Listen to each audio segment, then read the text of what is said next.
This story is titled, My Psycho-Biological Sister Falsely Accused Me of SA. Now the truth came out, and they want to reconcile. Hey everyone, we put a lot of time and effort into finding these stories to keep bringing you the best content.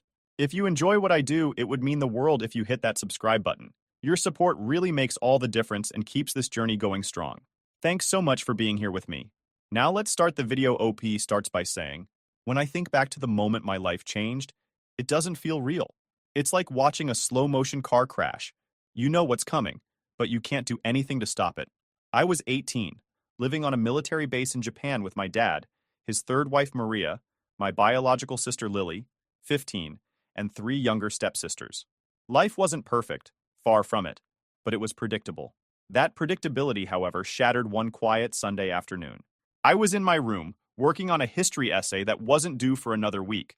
I liked being ahead of deadlines, partly because school gave me a sense of control, and partly because it kept me away from Lily. Our relationship had always been rocky. We were like oil and water. She was loud, impulsive, and always seeking attention, while I preferred solitude and order. Our fights were legendary, from screaming matches over stolen phone chargers to full-blown Cold Wars over the TV remote.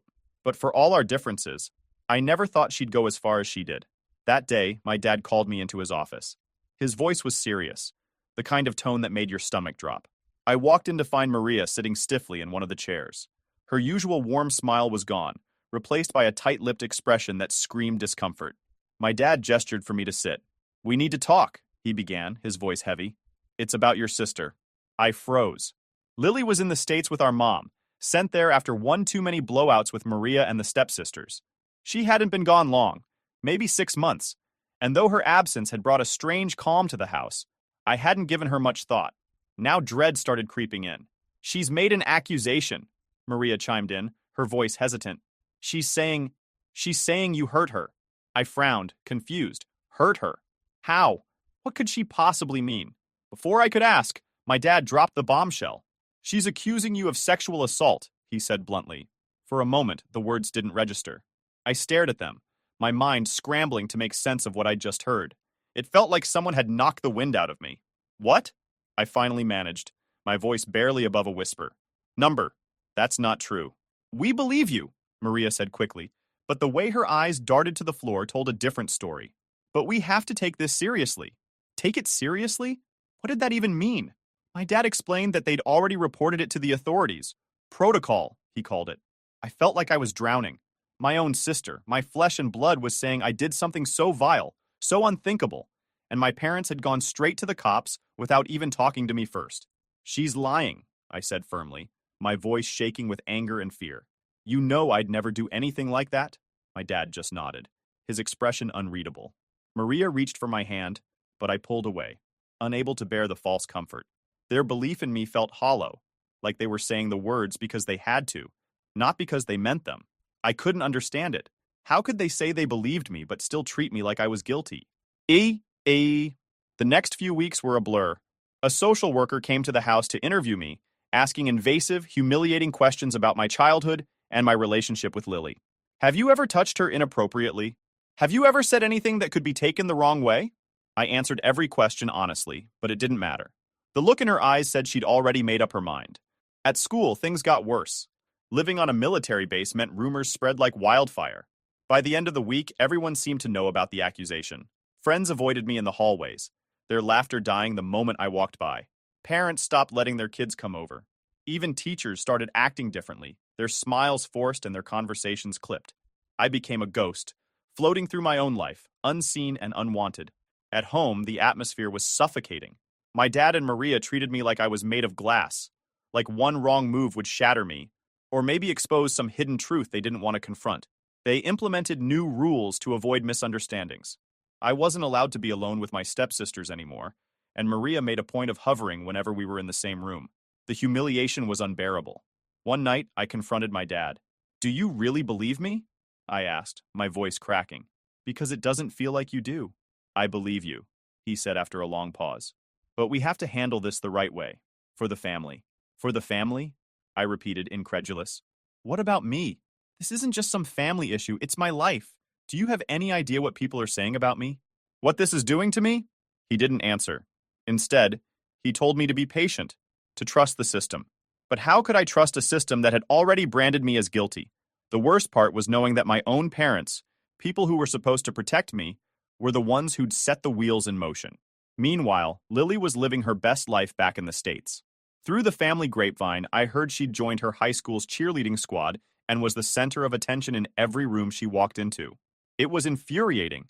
She'd turned my life into a living hell. And for what? Because she was jealous that I got to stay in Japan while she was sent to live with our unstable mom? The thought made my blood boil. One night, I called her. I needed answers. "Why are you doing this?" I asked, my voice trembling with anger and desperation. "You know it's not true." Her response was infuriatingly casual. "I don't want to talk about it," she said, her tone cold and dismissive. Then she hung up, leaving me staring at my phone in disbelief. That was the moment I realized there was no reasoning with her. She'd made up her mind, spun her web of lies, and now she was watching me struggle to untangle myself. It wasn't just betrayal. It was cruelty, and it wasn't over yet.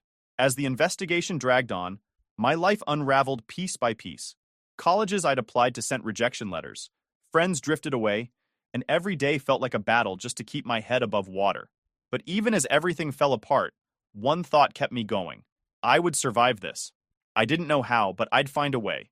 Because if Lily thought she could destroy me and walk away unscathed, she was wrong. Dead wrong. Kira.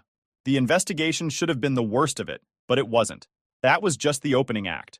Once the initial shock wore off, the real fallout began.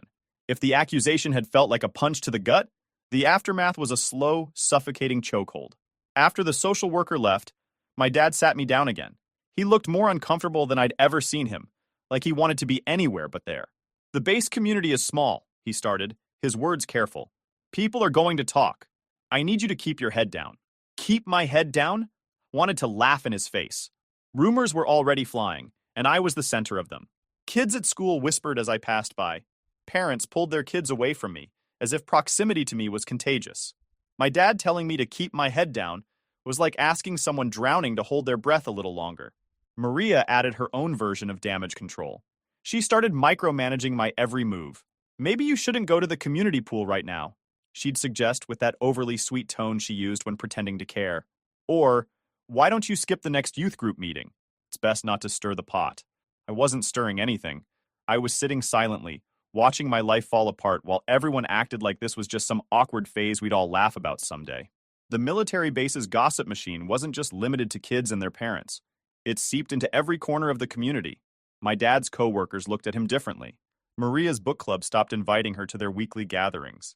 Even the family's weekly trips to the commissary became exercises in avoidance, as people gave us wide berths in the aisles. Then there was school. It wasn't just the students who treated me differently, it was the teachers too. Mr. Collins, my history teacher, used to joke around with me during class, asking about my gaming habits or what new gadgets I was into. Now he barely looked me in the eye. When he called on me to answer a question, it felt like he was bracing himself for something awful. It wasn't what he said. It was what he didn't say. The silence and the gaps, the way he avoided my gaze, spoke volumes. The walls of home weren't safe either. Maria implemented new precautions that stripped away whatever shreds of normalcy I had left. At first, I wasn't allowed to be alone with my stepsisters. Then, it escalated to me needing Maria to be in the room anytime I interacted with them, even for something as mundane as handing over the TV remote. "It's not about you," she said one night, as if that made it better. "It's about appearances." Appearances. That word had started to haunt me. It wasn't about truth or justice. It was about how the family looked to everyone else.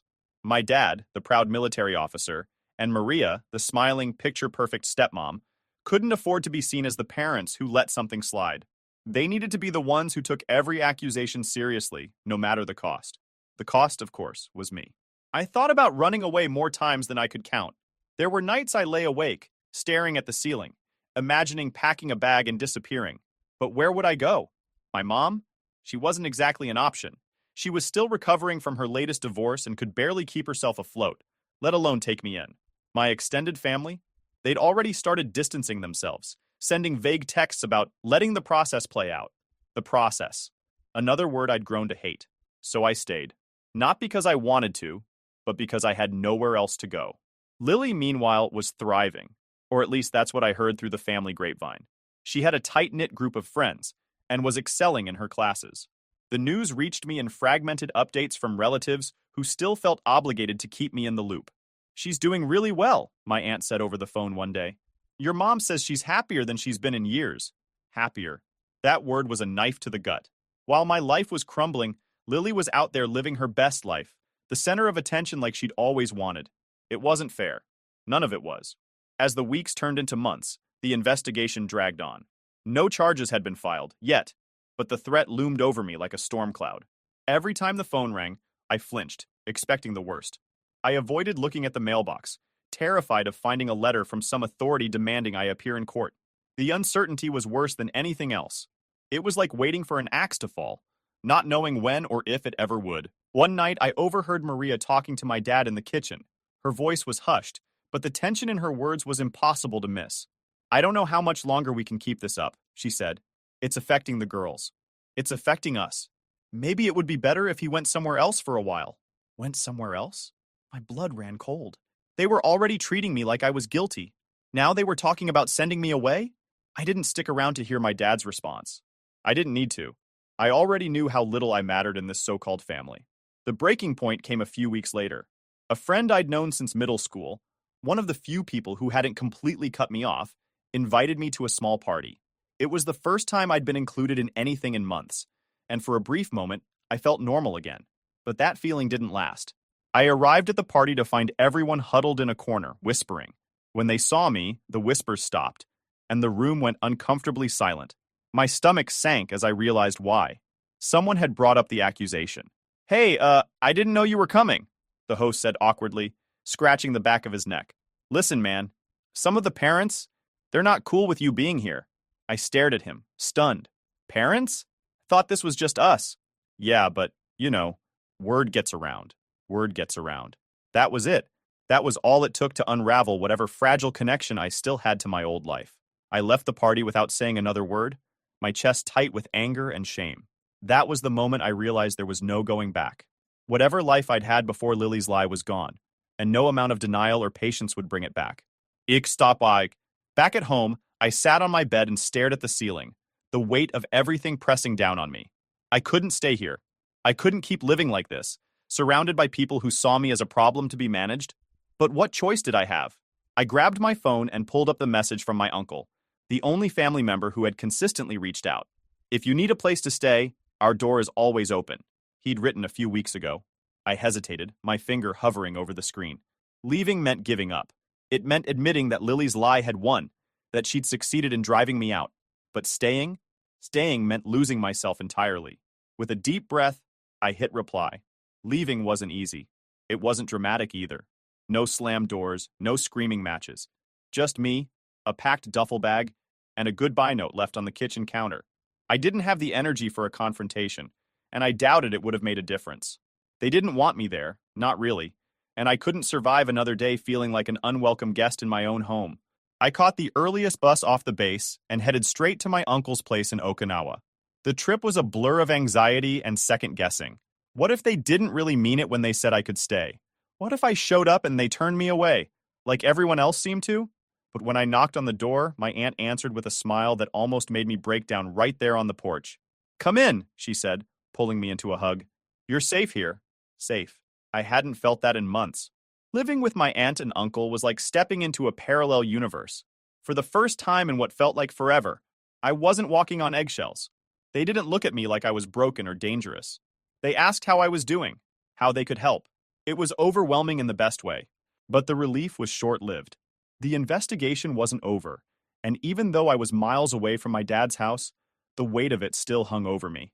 Every time my phone buzzed, my heart jumped into my throat.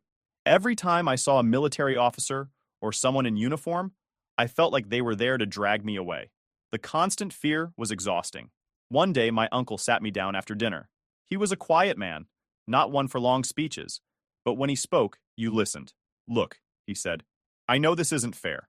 None of it is. But you can't let this define you. You've got to start thinking about what comes next." "What comes next?" I repeated, laughing bitterly. "My life's over. No college is going to take me. No one's going to hire me." "That's not true," he said firmly. "You're smart. You're capable. You've just been knocked off course. But a detour isn't the end of the road. Ichikarawas. His words stuck with me. I didn't know how to fix the mess my sister had made, but I knew I couldn't sit around waiting for my life to magically get better. So I started looking for ways to rebuild. My uncle suggested the military. It wasn't what I'd ever planned for myself, but it offered structure, discipline, and, most importantly, a way out of the chaos that had consumed my life. The application process wasn't easy. Every form I filled out, every interview I sat through, felt like walking a tightrope. What if someone brought up the accusation? What if it disqualified me? But no one did. The investigation hadn't turned up any evidence, and as far as the military was concerned, I had a clean slate. It was the first real break I'd gotten in months. Boot camp was brutal, but it gave me something I desperately needed: focus. For the first time in a long time, I wasn't consumed by thoughts of Lily, or my family, or the life I'd lost. I was too busy pushing my body to its limits, learning to shoot, march, and follow orders. It was hard, but it was a welcome distraction. The camaraderie was another unexpected gift. My fellow recruits didn't care about my past. They cared about whether I could pull my weight, whether I had their backs in the field. For the first time, I felt like I belonged somewhere. Things started to look up after boot camp. I was assigned to a unit stationed overseas, far from Japan and all the memories tied to it. I threw myself into my work, learning everything I could and excelling in ways I hadn't thought possible. It was like I'd been given a second chance, and I wasn't about to waste it. But even as I built this new life, the shadows of the past lingered. I couldn't escape the feeling that Lily's lie was still out there, waiting to resurface and ruin everything all over again. And then, one day, it did. I was sitting in my barracks, scrolling through my phone after a long day, when I got a text from my mom. We hadn't spoken in months. She was firmly on Lily's side, and I hadn't forgiven her for it. But curiosity got the better of me, and I opened the message. "Your sister's been hospitalized," it read. "She tried to hurt herself." For a moment, I just stared at the screen. I didn't know how to feel. On one hand, no one deserves to feel so hopeless they want to end their life. On the other hand, this was Lily. The person who had lied about me, destroyed my reputation, and left me to pick up the pieces. Compassion and anger warred inside me, leaving me paralyzed. Before I could even process the message, another text came through. This one was from my dad. "She admitted she lied," it read. "She told her therapist. She said she was jealous of you staying in Japan and wanted attention." I dropped the phone. The words blurred together as rage bubbled up inside me. Jealousy? Attention? Those were her reasons for tearing my life apart? For making me feel like a criminal in my own home? For nearly destroying my future? I paced the room, fists clenched, trying to calm the storm inside me. Part of me wanted to call her, to scream at her, to demand an explanation. But what would that accomplish? She'd already shown she was willing to manipulate anyone and everyone to get what she wanted. An apology from her wouldn't mean anything. The next day, I got a call from my dad. I almost didn't answer, but curiosity got the better of me. "She's struggling," he said, his voice heavy. "She feels terrible about what she did. She's asking for your forgiveness." I laughed bitterly. Forgiveness? That's rich. Did she feel terrible while I was being interrogated by a social worker? Did she feel terrible when I lost all my friends? Or when I couldn't get into college? Yeah, no thanks. "She's your sister," he said, as if that absolved her of everything. "She's young. She made a mistake." "A mistake?"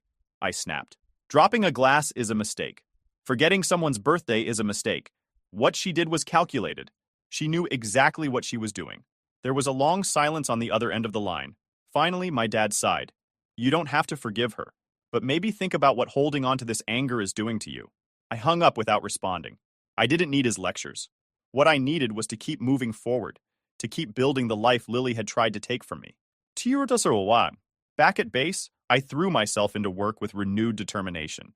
If my family wanted to dwell on the past, that was their choice. But I had no intention of letting them drag me back into the chaos. I was done being their scapegoat. From now on, my life was mine, and I was going to make the most of it.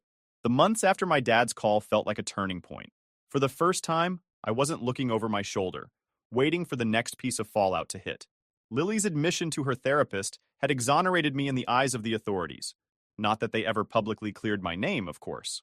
The stain of the accusation was still there, but at least I wasn't living under the threat of legal action anymore. I doubled down on my work. My superiors noticed too. I started earning promotions, slowly climbing the ranks and gaining responsibilities that challenged me in ways I hadn't expected. Leadership came naturally, and for the first time in years, I felt capable, like I wasn't just surviving, but thriving. Every small victory felt like reclaiming a piece of the life I'd lost. But even as I built something new, the past had a way of creeping in. It started with the messages. They came sporadically at first. Texts from Lily, always vague and emotional. I need to talk to you. Please, I'm sorry. I just want to make things right. I ignored every one of them. What was there to say? Words couldn't undo the damage she'd done, and I wasn't interested in hearing her excuses. Then came the calls. They were less frequent, but more desperate. She'd leave voicemails, her voice shaky and raw. I know I don't deserve your forgiveness, but I'm trying to be better. Please, just give me a chance to explain. Explain? What was there to explain? She'd already admitted the truth. She lied because she was jealous, because she wanted attention, because she couldn't stand seeing me happy. There wasn't some hidden, noble reason behind her actions. She'd been selfish and cruel, and now she was dealing with the consequences. One night after a particularly long day, I decided to listen to one of her voicemails. Not because I cared, but because I wanted closure. I wanted to hear her voice, hear her excuses, and confirm that I was right to keep her out of my life. Hey, she began, her voice trembling. I know you hate me, and you have every right to. I messed up more than I can ever say. I was stupid and selfish, and I didn't think about what I was doing to you. I felt like I was losing everything, and I wanted someone to blame. I know that's not an excuse. I'm sorry. I'm so sorry. For a moment, I didn't feel anger. I didn't feel anything. Her words washed over me, hollow and meaningless. An apology couldn't erase what she'd done. It couldn't give me back the friendships, the opportunities, the time I'd lost. And it definitely couldn't rebuild the trust she'd shattered. I deleted the message. Life continued to move forward. My work took me to new places. Conferences, collaborations, even leadership training programs that put me on track for a future I hadn't thought possible. I started taking online classes in software engineering, combining my military skills with my passion for coding. It was exhausting but rewarding, a reminder that I was capable of more than Lily's lie had tried to define me as. As I built my career, I began to reconnect with the idea of happiness. I traveled during my time off, exploring cities I'd only ever seen in photos. I made friends who didn't know anything about my past, people who saw me for who I was now, not who my sister's lies had painted me as. It felt like freedom. But the past wasn't done with me yet. One evening, as I was settling into my apartment after a long day, my phone buzzed with a text from my mom. We hadn't spoken in months. My choice, not hers. But the message caught my attention. Lily is in trouble, it read. She needs your help. I stared at the screen, conflicted. Part of me wanted to ignore it, to let Lily handle her own mess for once. But curiosity got the better of me, and I typed back a terse response. What kind of trouble? The reply came quickly. She's struggling to stay afloat. She's lost her job, she's behind on rent, and she doesn't know what to do. She wants to talk to you. I set the phone down and walked away. The audacity of it all was staggering. She'd ruined my life, and now she wanted my help to fix hers? It was almost laughable. 2 days later, Lily herself reached out.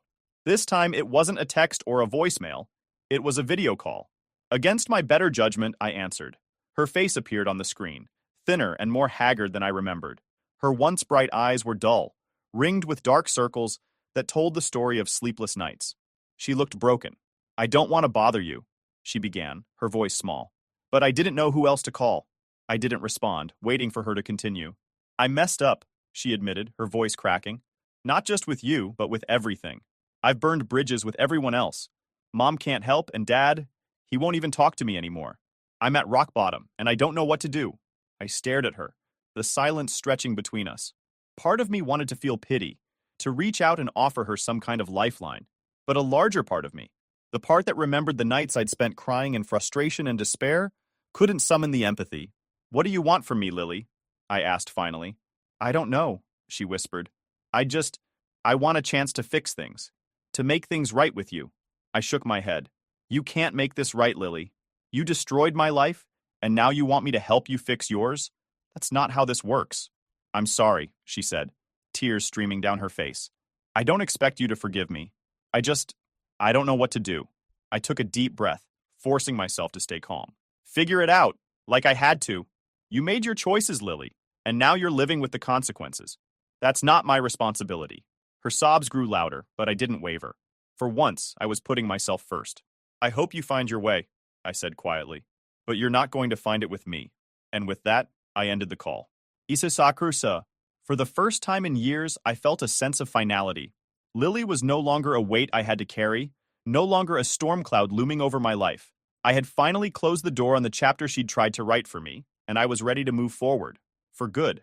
Life moved on. My work kept me busy, my projects thrived, and for the first time in years, I felt like I wasn't tethered to the past. I stopped checking for messages from family, stopped wondering if they'd change, stopped hoping for some kind of resolution. I didn't need their closure anymore. I'd made my own.